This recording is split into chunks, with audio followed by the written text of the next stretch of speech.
কিয়ামতের দিন রাসূল সাল্লাল্লাহু আলাইহি ওয়াসাল্লাম থাকবেন সবচেয়ে ব্যস্ত। পুলসিরাত, মিজানের পাল্লা, হাউজে কাউসার একসাথে ছোটাছুটি করতে থাকবেন ইয়া উম্মতি ইয়া উম্মতি বলে। জিবরিল আলাইহি ওয়াসাল্লাম ওনাকে তুলবেন কবর থেকে।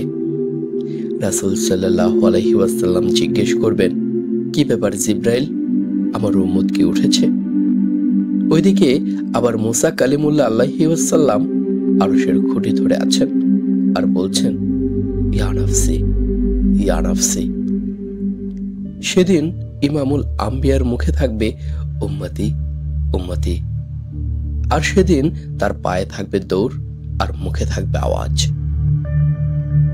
রাসূল সাল্লাল্লাহু আলাইহি ওয়াসাল্লাম খুব অশান্ত ছোটাছুটি করছেন।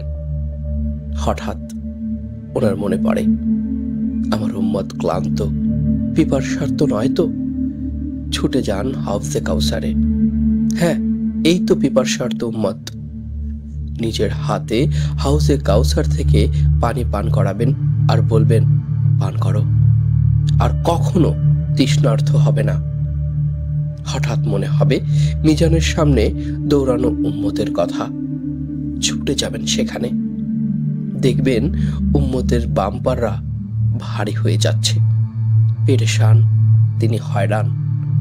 অতঃপর দৌড়ে যাবেন দুরুদের পিটারার সামনে, যেখানে তার জন্য পড়া দুরুদ উম্মতের নাম সহ একটা বক্সের মধ্যে জমা আছে। সেখান থেকে দুরুদ নিয়ে ডান পাল্লায় দিতে থাকবেন যতক্ষণ না বাম পাল্লা থেকে ভারী হয়ে যায়।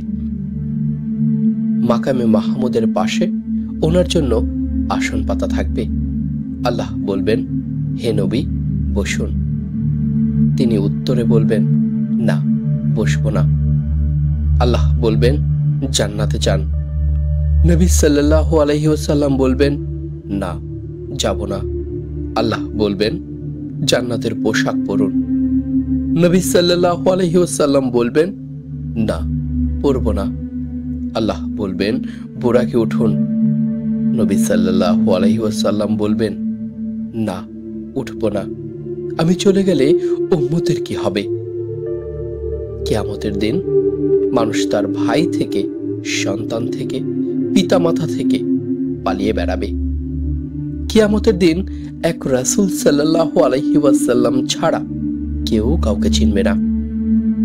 অতএব রাসূলের সুন্নত ও আদর্শ অনুসারে জীবন তৈরি করা। আল্লাহ সবাইকে হেদায়েত দান করুক। আমিন।